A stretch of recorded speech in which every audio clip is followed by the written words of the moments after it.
Hello, this is Arifa Khan from SIRT's College Stage Group Bhopal.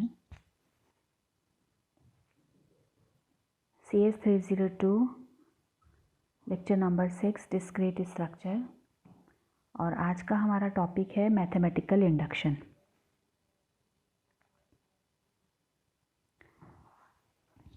तो mathematical induction का principal क्या होता है? For natural numbers, the natural numbers are the counting numbers, that is 1 2 3 4 5 6 and so on, है ना। So mathematical induction is a technique for proving a statement or a theorem or a formula for every natural numbers. तो actually देखो natural numbers क्या होते हैं जो कि 1 से स्टार्ट होते हैं, 2 3 4 एंड 5 6 7 8 एंड सो ऑन, है ना। ये सारे नंबर्स जो हैं जो कि 1 से स्टार्ट होकर इनफाइनाइट तक जाते हैं, ये सारे के सारे नेचुरल नंबर्स होते हैं। अब मैथमेटिकल इंडक्शन का प्रिंसिपल ये है कि मैथमेटिकल इंडक्शन जो है वो एक टेक्निक है किसी भी स्टेटमेंट को प्रूफ करने के लिए, या कोई भी थ्योरम को प्रूफ करने के लिए, या कोई फार्मूला को प्रूफ करने के लिए। लेकिन ये सारे के सारे स्टेटमेंट या थ्योरम या फार्मूला जो भी होगा, या जो भी सीरीज़ होगी, या जो भी वैल्यूज़ या जो भी फंक्शन हमें गिवन होगा, वो सारा का सारा नेचुरल नंबर्स के लिए प्रूफ होगा। ठीक है, मतलब हमको जो भी कंडीशन हमको प्रूव करनी है फॉर एवरी नेचुरल नंबर्स के लिए ही उसको करनी है। सो ये प्रिंसिपल होता है मैथमेटिकल इंडक्शन का। ठीक है, और the process to establish the validity of a general result involving natural numbers is the principle of mathematical induction. ठीक है, या फिर हम क्या बोलें, इसी को हम सेकेंड लैंग्वेज में अगर बात करें तो किसी भी process to establish the validity, मतलब किसी भी नेचुरल नंबर्स के लिए वैल्यू को प्रूव करने के लिए, उसकी नेचुरल नंबर की वैलिडिटी को प्रूव करने के लिए जो प्रोसेस है ना, उसको हम मैथमेटिकल इंडक्शन कहते हैं। तो process of proving the validity of natural numbers, वो मैथमेटिकल इंडक्शन होता है। The techniques involves 2 steps to prove a statement. अब जो हम उसको प्रूफ करने के लिए जो टेक्निक अपनाते हैं या जो हम मेथड अप्लाई करते हैं उसको हम 2 स्टेप में करते हैं। Number 1 is step 1 that is called basic step या बेस स्टेप। तो उसकी जो पहली स्टेप है उसको अपन बेसिक स्टेप बोलते हैं, और इस बेसिक स्टेप में it proves that a statement is true for the initial value. इस बेसिक स्टेटमेंट में या बेसिक स्टेप में हम उस स्टेटमेंट की वैल्यू को प्रूव करते हैं for initial value that is n is equal to 1। मतलब हमारे पास जो भी फंक्शन गिवन होगा उसकी वैलिडिटी हम चेक करेंगे for the natural number n is equal to 1 पर। ये इसका बेसिक स्टेप होता है। And the second one is step 2 that is inductive step. It proves that if the statement is true for the value of n then it is also true for n plus 1। इसमें क्या होता है inductive step में कि हम ये मान के चलते हैं कि अगर वो स्टेटमेंट ट्रू है for n is equal to 1 तो वो nth टर्म के लिए भी ट्रू होगा। मतलब हम अज्यूम करते हैं कि that is also true for nth iteration. और जब हम ये दोनों वैल्यू को ले लेते हैं, मतलब हम n इज़ इक्वल टू 1 पर वैलिडिटी चेक कर लेते हैं और nth इटरेशन पर हम उसको मान लेते हैं कि इट इज़ ट्रू, तो हम ये आगे भी प्रूव करते हैं कि it is also true for n plus 1। ठीक है, और हम देखें इसको करते कैसे हैं। Step 1, consider an initial value for which the statement is true. It is to be shown that the statement is true for n is equal to initial value. मतलब अगेन हमारे पास जो भी फंक्शन दिया होगा या जो भी स्टेटमेंट गिवन होगा या जो भी सीरीज़ या हमारे पास जो भी वैल्यू गिवन होगा उसकी वैलिडिटी हमने चेक करना है initial value n is equal to 1 के लिए। और फिर स्टेप 2 पर हम ये लेते हैं कि assume the statement is true for any value n is equal to k। मतलब हम ये मान लेते हैं कि ये जो वैल्यू है, ये जो स्टेटमेंट है, it is also true for n is equal to 1, n is equal to k। मतलब हम n is equal to k पर ये अज्यूम करते हैं कि it is also true for n is equal to k। Then we have to prove that statement is also true for n is equal to k plus 1। उसके बाद हम ये मान के चलते हैं जबकि n is equal to k के लिए ये ट्रू है, तो हम ये प्रूव करते हैं कि स्टेटमेंट हाँ ट्रू होगा for n is equal to k plus 1 के लिए भी। ठीक है, तो जब ये स्टेप 1 और स्टेप 2 पर हम n इज इक्वल टू 1 के लिए, n is equal to k के लिए और n is equal to k plus 1 के लिए, मतलब हम 3 टाइम्स इसको प्रूव कर देते हैं, तब हम ये कंसीडर कर लेते हैं कि जो मैथमेटिकल इंडक्शन हमने अप्लाई किया, जो प्रोसेस अप्लाई किया, वो ट्रू था फॉर एनी नेचुरल नंबर्स। एक क्वेश्चन लेते हैं हमें एक वैल्यू दी है, एक फंक्शन दिया हुआ है 1 plus 3 plus 5 plus up to 2n minus 1 is equal to n square. ठीक है, हमें फंक्शन दिया हुआ है 1 plus 3 plus 5 plus up to 2n minus 1 and this is equal to n square, n की पावर 2 है ये। हाँ, ठीक है, for n is equal to 1 2 3 4, है ना, n इज इक्वल टू 1 2 3 4 मतलब for all the natural numbers. ठीक, अब हमको इसको मैथमेटिकल इंडक्शन में प्रूफ करना है। तो देखो पहली स्टेप जो है वो है बेसिक स्टेप, है ना, हम क्या बोलते हैं कि it is true for n is equal to 1। तो देखो जो फंक्शन है हमारे पास वो क्या है, 2n minus 1 is equal to n square. तो 2n minus 1 is equal to n के प्लेस पर जब हमने यहाँ पर 1 पुटअप किया है तो 2 माइनस 1 इज इक्वल टू 1। ठीक है, तो जब हमने यहाँ पर n के प्लेस पर 1 पुटअप किया तो 2n माइनस 1 का जो रिजल्ट है वो हमें 1 मिल गया है। ठीक है, फिर RHS में देखो हमारे पास फंक्शन क्या है, n स्क्वायर। n की जगह पर हम क्या पुट कर रहे हैं, 1 रख रहे हैं। तो जब हमने n के प्लेस पर 1 रखा तो 1 का स्क्वायर जब हमने किया तो इट इज़ अगेन 1। ठीक है, तो 2n माइनस 1 पर जब हमने n इज इक्वल टू 1 रखा तो हमें 1 रिजल्ट मिला, जब हमने n स्क्वायर पर 1 रखा तो भी हमें 1 मिला। मतलब ये LHS और RHS दोनों ही वैल्यू आपस में इक्वल हो गई। इसका मतलब क्या है कि ये जो फंक्शन है it is true for n is equal to 1। ठीक है, ये for all n belongs to n, for all, ये फॉर ऑल का साइन होता है, ये बिलोंग्स टू का साइन होता है। फॉर ऑल का मतलब क्या होता है, प्रत्येक वैल्यू के लिए, प्रत्येक वैल्यू किसकी, नेचुरल नंबर की सारी वैल्यूज़ के लिए। और ये जो नेचुरल नंबर n है वो क्या है, 1 2 3 4 है, और ये जो n है इसके अंदर बिलोंग करता है। मतलब 1 2 3 4 ये किसके अंदर बिलोंग करता है, ये सारा का सारा नेचुरल नंबर के अंदर बिलोंग करता है। तो स्टेप 1 में हमने क्या देखा, बेसिक स्टेप देखी, और बेसिक स्टेप क्या बोलता है कि it is true for n is equal to 1। ठीक है, अब हमें इसका सेकेंड स्टेप देखना है, इंडक्टिव स्टेप। इंडक्टिव स्टेप में हम क्या बोलते हैं, सेकेंड स्टेप है inductive step, let us assume the statement is true for n is equal to k। ठीक है, अब यहाँ पर हमने मान लिया है, अज्यूम किया है कि जो स्टेटमेंट है 2n minus 1 is equal to n square, it is also true for n is equal to k, है ना, for all the value of n belongs to n। तो यहाँ पर अपन ने ये मान लिया है, हमने अज्यूम किया हुआ है कि it is true for n is equal to k।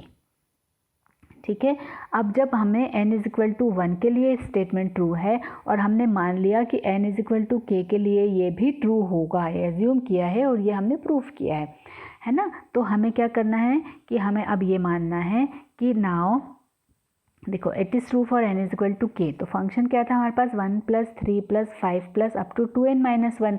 तो n is equal to k के लिए होगा, मतलब 2k minus 1 is equal to क्या था हमारे पास, RHS में n स्क्वायर था, तो हमारे पास यहाँ से क्या हो जाएगा, k स्क्वायर हो जाएगा। तो अब ये हो गया 2k minus 1 is equal to k square. मतलब ये वाली स्टेप हमारी क्या आई कि हमने यहाँ अज्यूम किया है the statement is true for n is equal to k।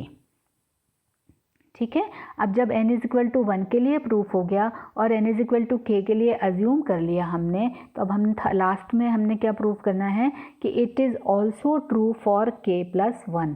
मतलब हम ये मान के चलेंगे कि ये k प्लस 1 के लिए भी प्रूफ होना चाहिए। तो हमारे पास फंक्शन क्या है, 1 plus 3 plus 5 plus up to क्या था हमारे पास, 2n माइनस 1। ये कहाँ तक जा रहा था, 2n माइनस 1 तक जा रहा था बेटा, ये 2n माइनस 1।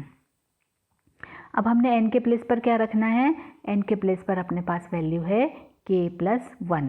तो जब हम यहाँ पर n के प्लेस पर k प्लस 1 रखेंगे तो क्या हो जाएगा, ये 2, ये वाला 2, n के प्लेस पर रखा है अपन ने k प्लस 1 और ये वाला माइनस 1, और इज इक्वल टू हमारे पास क्या था, n स्क्वायर। जबकि n के प्लेस पर हम क्या पुटअप कर रहे हैं, k प्लस 1, तो ये हो गया k प्लस 1 की पावर 2। ठीक है। तो जब हमने n is equal to k plus 1 रखा है तो फंक्शन क्या है हमारे पास, ये है बेटा, twice of k plus 1 of -1 is equal to k plus 1 की power 2, k plus 1 the whole square. अब क्या करना है, हमने इसी को बस सिंप्लीफाई करते जाना है। तो 1 प्लस 3 प्लस 5 प्लस ये था हमारे पास 2 of k plus 1 minus 1 is equal to k plus 1, it is also holds. अब ये कैसे हम मान रहे हैं कि ये भी कंसीडर हो गया, मतलब ये भी प्रूफ हो गया। देखिए जो फाइनली हमारे पास रिजल्ट आया है वो किस फॉर्म में आया है, k प्लस 1 के फॉर्म में ही आया है, चाहे वो LHS में हो चाहे वो RHS में हो। तो इधर भी हमारे पास k प्लस 1 आया है और इस साइड भी हमारे पास k प्लस 1 आया है। इसका मतलब क्या है कि नेचुरल नंबर k प्लस 1 के लिए भी ये वैल्यू ट्रू है। देखो जब हमने n इज इक्वल टू 1 लिया था तो हमारे पास LHS RHS इक्वल आया था ना, दोनों साइड 1 1 आया था, तो ये प्रूफ हुआ था। अब जब हमने n is equal to k के लिए माना है तो ये हमने ये अज्यूम ही कर लिया था, और थर्ड टाइम हमको प्रूफ करना है कि it is also true for n is equal to k plus 1। तो फॉर्मली हमारे पास जो वैल्यू आई है फाइनली वो k प्लस 1 के फॉर्म में ही आई है बोथ द साइड, तो it is also true for k plus 1। ठीक है, तो हम क्या बोलेंगे, सो द इक्वेशन या जो स्टेटमेंट है it is also satisfies for step 2, मतलब इंडक्टिव स्टेप 2 के लिए भी ये सेटिस्फाई होता है फंक्शन। इसका मतलब है कि ये जो स्टेटमेंट था हमारे पास कि 1 plus 3 plus 5 plus up to 2n minus 1 is equal to n square is true. तो मैथमेटिकल इंडक्शन में हम प्रूफ क्या करते हैं, सबसे पहले हम उसको प्रूफ करते हैं for n is equal to 1, ठीक है। उसके बाद हम लेकर चलते हैं कि it is also true for n is equal to k, ये अज्यूम कर लेते हैं हम, और फिर फाइनली हम उसको प्रूफ करते हैं k प्लस 1 के लिए भी। तो ये तीनों कंडीशन को हम किसी भी नेचुरल नंबर के लिए स्टेटमेंट में या थ्योरम में हम इसको सेटिस्फाई कराते हैं। ठीक है, एक और एग्जाम्पल लेते हैं हम। Proof by mathematical induction that n square plus n is an even integer for all n is greater than n is equal to 1। अब हमें मैथमेटिकल इंडक्शन के प्रोसेस से ये प्रूफ करना है कि n स्क्वायर प्लस n, मतलब हमें यहाँ पर फंक्शन दिया हुआ है, हम इसको कैसे लिख लेंगे, p of n is equal to n square plus n। ठीक है, ये एक इवन इंटीजर है, ये जो है ये it is an even integer. अब इवन इंटीजर है मतलब 2 4 6 8 इस तरह की कोई भी वैल्यू यहाँ पर आना चाहिए, मतलब हमारे पास यहाँ पर कोई भी इवन नंबर के फॉर्म में इसकी वैल्यू आना चाहिए, किसकी, n स्क्वायर प्लस n की कोई भी वैल्यू इवन नंबर के फॉर्म में आना चाहिए। कंडीशन है for n is greater than n is equal to 1, मतलब एक से बड़ी, अब एक से बड़ी मतलब 2 है ना, और 2 तो वैसे भी हमारा ये इवन नंबर ही होता है। तो हमने स्टेप 1 पे लेना है बेसिक स्टेप, और बेसिक स्टेप हमारा क्या बोलता है कि जो स्टेटमेंट है वो n इज इक्वल टू 1 के लिए ट्रू है। तो बेटा फंक्शन क्या है हमारे पास, p of n is equal to n square plus n। ठीक है, अब जब हम n के प्लेस पर 1 पुट करेंगे, put n is equal to 1, तो क्या हो जाएगा, ये 1 का स्क्वायर यहाँ से, और ये n मतलब ये क्या हो गया हमारे पास 1, और 1 प्लस 1 कुल मिला के क्या हो गया हमारे पास 2 हो गया। तो ये 2 क्या है, it is an even integer, even number है हमारे पास। इसका मतलब क्या है कि ये जो फंक्शन था, ये जो हमारे पास स्टेटमेंट था n square plus n, it is valid for n is equal to 1। मतलब वैलिड क्यों है, क्योंकि इसका जो रिजल्ट है वो कोई ना कोई इवन इंटीजर आ रहा है, और रिजल्ट हमारे पास क्या आ रहा है, इसका रिजल्ट हमारे पास 2 आ रहा है। ठीक है, ये 1 square plus 1 is equal to 2 आ गया। ठीक बेटा, तो ये एक इवन इंटीजर है, so it is true for n is equal to 1। ठीक है, ये बेसिक स्टेप हो गई। अब सेकंड स्टेप है हमारी, क्या है, इंडक्टिव स्टेप। इंडक्टिव स्टेप क्या होती है, हम ये मान लेते हैं, अज्यूम कर लेते हैं, assume that it is also true for n is equal to k, है ना। ये तो प्रूफ हो गया n इज इक्वल टू 1 के लिए। यहाँ पर हम क्या बोल रहे हैं कि ये n is equal to k के लिए भी ट्रू होगा, है ना। अब जब ये ट्रू होगा, जब n is equal to k के लिए, तो इसका मतलब क्या है कि हमारे पास इसका रिजल्ट भी जो आएगा वो कोई ना कोई इवन इंटीजर होगा। तो देखो ये क्या था हमारे पास, फंक्शन क्या था, n स्क्वायर प्लस n। जब हमने इसे k के लिए सॉल्व करना है तो n के प्लेस पर हमने यहाँ पर k रख देना है, तो क्या हो जाएगा, k स्क्वायर प्लस k, है ना। ये जो फंक्शन है हमारे पास k square plus k square है यहाँ पर, हाँ, ये जो पावर है ये बेटा k स्क्वायर प्लस k, है ना। अब के स्क्वायर प्लस के हमने मान लिया इसको, it is equal to 2k। क्यों मान लिया? क्योंकि हम तो ये मान के चल रहे हैं ना कि it is we assume that it is true for n is equal to k। तो k के लिए भी ये ट्रू होगा ही होगा। तो जब ट्रू होगा ही होगा तो क्या है, ये कोई ना कोई इवन इंटीजर है। तो हमने k के फॉर्म में यहाँ पर ट्वाइस ऑफ k लिख लिया कि कोई भी ये इवन इंटीजर है। अब इसका फंक्शन को हमने जो रिजल्ट आया उसको हमने इक्वेशन नंबर 1 ले लिया। ठीक है, तो अभी तक हमने क्या किया कि n इज इक्वल टू 1 के लिए इवन इंटीजर है और हमने मान लिया कि n is equal to k के लिए ये इवन इंटीजर होगा। और जब n is equal to k के लिए इवन इंटीजर होगा तो रिजल्ट हमारे पास 2k आ रहा है, क्योंकि 2 जो है वो इवन फॉर्म में है। ठीक, अब हमने प्रूफ क्या करना है कि it is also true for k plus 1, है ना। ये हो गया, ये हो गया। अब हमने प्रूफ करना है कि it is also true for k plus 1। अब k प्लस 1 मतलब हमारे पास जो फंक्शन है वो क्या है, n स्क्वायर प्लस 1 n है। तो n के प्लेस पर हमने क्या रखना है, k प्लस 1 का स्क्वायर, है ना, प्लस k प्लस 1। तो यहाँ पर अपन ने फंक्शन में वैल्यू रख दी है k plus 1 the square plus k plus 1। अब आप इसका खोल दें, मतलब आप इसका ब्रैकेट ऑफ कर दें, तो a plus b the whole square का फॉर्मूला लगाएंगे तो a स्क्वायर मतलब k square plus b square मतलब 1 स्क्वायर प्लस 2ab मतलब क्या हो जाएगा 2k। और ये वाला k plus 1 as it is है। अब इसमें हमने क्या करना है, देखो k की वाली सारी टर्म्स को हमने इकट्ठा कर देना है। तो ये k स्क्वायर और एक k हमने उठा के ये यहाँ से एक साथ कर दिया। अब ये 2k है और ये 1 प्लस 1 2 हो गया, तो ये 2k प्लस 2 हो गया। ठीक है। अब क्या है कि हमारे पास इक्वेशन नंबर 1 क्या था, इक्वेशन नंबर 1 ये था अपने पास p of k is equal to k square plus k, और k स्क्वायर प्लस k को अपन ने 2k लिया था ये। ठीक है, तो ये जो हमारे पास k स्क्वायर प्लस k आया उसकी वैल्यू हमने क्या रख दी, फ्रॉम इक्वेशन नंबर 1 2k रख दी, और यहाँ से अपन ने 2 कॉमन ले लिया, अंदर बचा है अपने पास k प्लस 1। ठीक है, अब इन दोनों में से होल कॉमन हमारे पास 2 आ गया और अंदर हमारे पास ये वाला k बचा है ना, और ये वाला k बचा है जो हमने 2 कॉमन लिया है यहाँ से। तो हमारे पास क्या बचा है बेटा, यहाँ से k बचा है, यहाँ से k बचा है, तो k प्लस k 2k हो गया प्लस 1। तो कुल मिला के हमारे पास जो रिजल्ट आया वो ट्वाइस ऑफ k प्लस 1, मतलब जो भी फंक्शन आया यहाँ पर वो किसके इक्वल है, ट्वाइस ऑफ फंक्शन। तो इसका मतलब क्या है कि ये भी एक इवन इंटीजर है, twice of 2k plus 1 which is also an even integer. ठीक है ना। तो इसका मतलब क्या हुआ कि हमने n इज इक्वल टू 1 के लिए जब रिजल्ट लिया था तो हमारे पास रिजल्ट जो है वो इवन इंटीजर आया था जो कि 2 था। फिर हमने मान के चला था कि n is equal to k के लिए ये ट्रू होगा, और जब n is equal to k के लिए ट्रू होगा तो हमारे पास ये रिजल्ट आया था ट्वाइस ऑफ k। फिर हमने प्रूफ करना है कि it is also true for n is equal to k plus 1। तो हमारे पास फंक्शन जो था n स्क्वायर प्लस n में हमने n की जगह पर k प्लस 1 पुट कर दिया है। तो k प्लस 1 को हमने यहाँ पर रख दिया, k plus 1 the square plus k plus 1, इसका ब्रैकेट ऑफ कर दिया है, मतलब हमने a plus b the whole square का फॉर्मूला लगा लिया है। तो k square plus 1 plus 2k and k plus 1। ठीक है, अब यहाँ से हमने इसको कंबाइंड करके लिख दिया है, तो k स्क्वायर और k को इकट्ठा कर दिया है, 2k और प्लस 1 2k हो प्लस 2 हो गया है। फिर हमने क्या किया है, k स्क्वायर प्लस k जो है ये हमें इक्वेशन नंबर 1 से, मतलब ये वाली कंडीशन से मिला है कि it is equal to twice of k। तो ये ट्वाइस ऑफ k हो गया है। ये 2k माइनस 2 में से अपन ने 2 कॉमन लिया है, अंदर k प्लस 1 बचा है। फाइनली हमने होल कॉमन 2 ले लिया है और अंदर हमारे पास रिजल्ट क्या बचा है, 2k प्लस 1, है ना। तो रिजल्ट हमारे पास कुल मिला के क्या आया कि which is an even integer.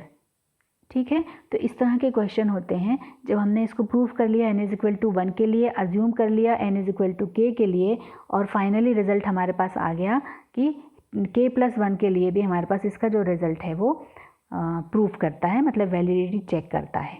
तो इस तरह के जो भी क्वेश्चन होते हैं, कोई सीरीज़ होती है या कोई कंडीशन होती है या कोई थ्योरम होता है या कोई फॉर्मूला होता है, उसकी वैलिडिटी हम चेक करते हैं मैथमेटिकल इंडक्शन से।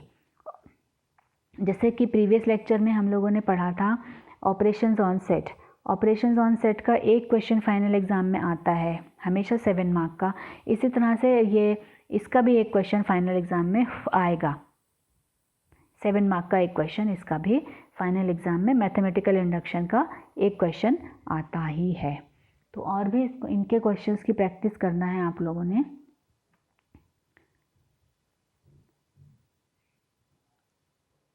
ठीक है, ये हमारा प्रॉब्लम नंबर 1 था। इसमें हमें एक सीरीज़ दी हुई थी, उसको हमने n=1 के लिए प्रूव किया था। n=k के लिए हमने सपोज किया था कि इट इज़ ट्रू, और फाइनली हमने उसको n=k+1 के लिए प्रूव किया था। सेकेंड क्वेश्चन में हमें एक कंडीशन दी हुई थी कि n² + n जो है वो इवन इंटीजर होना चाहिए, तो हमने n=1 रखा था तो इवन इंटीजर आया था। फिर हमने उसको प्रूव किया था, हमने मान लिया था, अज्यूम किया था कि यहाँ पर it is also true for n=k, और फाइनली हमने उसको k+1 के लिए भी प्रूव किया। ठीक है बेटा, तो इस तरह के क्वेश्चंस अपन लोगों ने करने हैं। Okay then.